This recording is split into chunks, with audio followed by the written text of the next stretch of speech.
Hi అండి. నమస్తే. Welcome back to my channel తెలుగమ్మాయి ముంబైలో సుధా. అందరూ ఎలా ఉన్నారు ఫ్రెండ్స్? నేనైతే చాలా బాగున్నాను. నా ఛానల్‌ని ఫస్ట్ టైం చూస్తున్నట్లయితే please subscribe my channel, like and comment.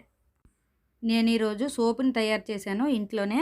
ఇది చాలా బాగుంటుంది. ఇంకా చిన్నపిల్లల నుంచి పెద్దవాళ్ళ వరకు ఎవరైనా వాడుకోవచ్చు.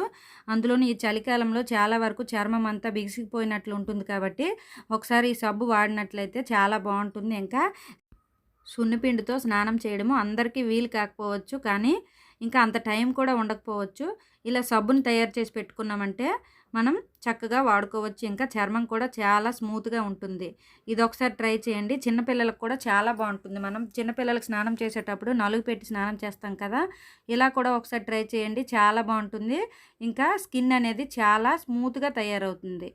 చిన్నపిల్లలకి సున్నిపిండిని వాడే పదార్థాలతోనే మనము ఈ సబ్బుని తయారు చేస్తాం కాబట్టి చాలా స్క్రబ్‌లా కూడా పనికొస్తుంది. మీరు కూడా నా స్టైల్‌లో ఒకసారి ట్రై చేయండి. చాలా బాగుంటుంది. దీనికోసం ముందుగా స్టవ్ ఆన్ చేసుకొని స్టవ్ పైన ఒక కళాయిని పెట్టుకోవాలి. ఇలా కళాయి వేడెక్కిన తర్వాత నేను ఇక్కడ ఏమేమి తీసుకున్నానో చూపిస్తున్నాను చూడండి. మినప్పప్పు, ఓట్స్, ఇంకా శనగపప్పు, పెసరపప్పు, మెంతులు, బియ్యం, కందిపప్పు ఇలా వీటన్నింటిని ఒకదాని తర్వాత ఒకటి యాడ్ చేసుకోవాలి. ఓట్స్, ఇంకా పెసరపప్పు, మినపప్పు అన్నీ యాడ్ చేయడం వలన మనకి సున్నిపిండికి వాడే పదార్థాలన్నింటినీ వాడుతున్నాం. ఇంకా ఓట్స్ చర్మానికి చాలా మంచిది కాబట్టి ఒకసారి ఓట్స్‌ని కూడా యాడ్ చేసి చూడండి, చాలా బాగుంటుంది. ఇలా అన్నింటిని వేసుకున్న తర్వాత స్టవ్‌ని సిమ్‌లోనే ఉంచుకొని కొంచెం రంగు మారే విధంగా ఫ్రై చేసుకుంటే సరిపోతుంది. అలా అని మరీ ఎక్కువగా కూడా ఫ్రై అవ్వనివ్వకూడదు. ఇలా చూపిస్తున్న విధంగా ఫ్రై అయితే సరిపోతుంది.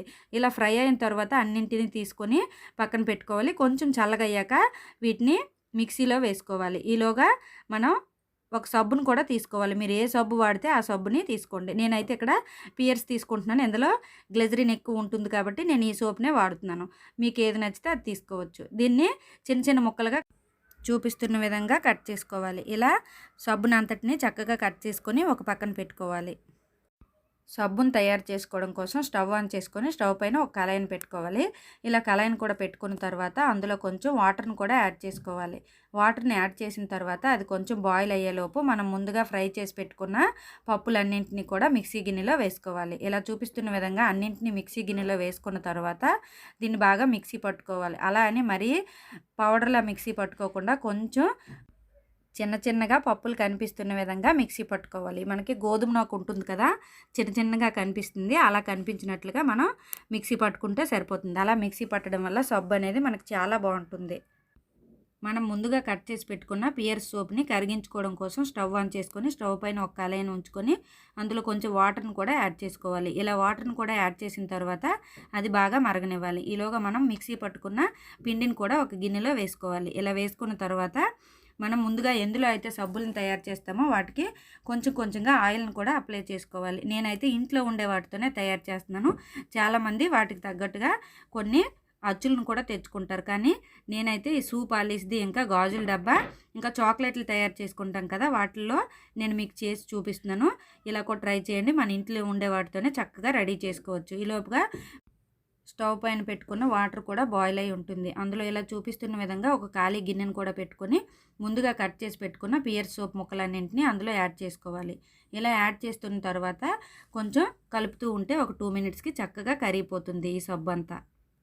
ఇలా చూపిస్తున్న విధంగా సబ్బంతా కరిగిపోయిన తర్వాత మనం ముందుగా మిక్సీ పట్టుకున్న పౌడర్ని అందులో యాడ్ చేస్తూ కలుపుకోవాలి. అలా అని మరి ఒకసారి ఎక్కువగా వేసినట్లయితే చాలా గట్టిగా అయిపోతుంది కాబట్టి ఇలా కలుపుతూ వేసుకోవడం వలన మనకి ఎంత సరిపోతే అంత పిండిని మాత్రమే వేసుకోవాలి. ఇక్కడ నేను చూపిస్తున్న విధంగా ఈ కన్సిస్టెన్సీ ఉంటే సరిపోతుంది. ఇలా ఎంత పిండి సరిపోతే అంత పిండిని వేసుకొని ఉండలు లేకుండా చక్కగా కలుపుకోవాలి. ఇలా కలుపుకున్న తర్వాత ఇది వెంటనే గట్టి పడిపోతుంది కాబట్టి మనం ముందుగా ఆయిల్ రాసి పెట్టుకున్న ఈ అచ్చుల్లో మనం ముందుగా రెడీ చేసుకున్న ఈ పిండిని మొత్తాన్ని వేసుకోవాలి. ఇలా వేసుకున్న తర్వాత ఒక అరగంట గంట పక్కన పెట్టుకున్నట్లయితే చక్కగా సబ్బులాగా మనకి వచ్చేస్తుంది. మనము ఎంతో కష్టపడకుండా చక్కగా సింపుల్గానే ఊడిపోతుంది కాబట్టి మన ఇంట్లో సున్నిపిండితో ఇలా ఒకసారి సబ్బును తయారు చేసుకోండి. పిల్లలకి బాగుంటుంది. ఇంకా మనం కూడా వాడుకోవచ్చు. ఇలా చలికాలంలో సబ్బులను వాడడం కంటే సున్నిపిండిని వాడడమే చాలా మంచిది. కానీ మనకి సున్నిపిండి వాడే అంత ఓపిక ఉండదు, టైం ఉండదు కాబట్టి ఒకసారి ఇలా సున్నిపిండితో సబ్బులను చేసుకొని పక్కన పెట్టుకున్నట్లయితే మనము వాడుకోవచ్చు. కాబట్టి ఈ విధంగా ఒకసారి ట్రై చేయండి. పిల్లలకైతే ఇంకా మంచిది. మనం ప్రతిరోజు సున్నిపిండి పెట్టి స్నానం చేయలేకపోవచ్చు, కానీ సబ్బు అయితే పెడతాం కాబట్టి ఈ విధంగా వాడుకుంటే వాళ్ళకి చాలా మంచిది. కాబట్టి ఒకసారి నేను మీకు చేసి చూపించాను. మా బాబుకైతే నేను ఇదే వాడుతున్నాను. మీరు కూడా ఇలా ఒకసారి ట్రై చేయండి. చాలా బాగుంటుంది. ఇంకా మీ అందరికీ నచ్చుతుంది కూడా. ఒకసారి ట్రై చేయండి. చాలా బాగుంటుంది. ఇక్కడ చూడండి, నేను చూపిస్తున్నాను ఎంత చక్కగా 4 పక్కల తిప్పినట్లయితే చక్కగా ఊడిపోతుంది. మనం ముందుగానే డబ్బాకి ఆయిల్ రాసి పెట్టుకున్నాం కాబట్టి ఇలా చుట్టూ తిప్పినట్లయితే ఊడిపోతుంది. ఇలా గరుగ్గా ఉండడం వల్ల స్క్రబ్లా కూడా పనిచేస్తుంది. కాబట్టి ఒకసారి ఇలా ట్రై చేయండి. సున్నిపిండితో సబ్బు ఈ చలికాలంలో చాలా మంచిది. పిల్లలకి పెద్దలకు కూడా ఎంతో యూజ్ అవుతుంది.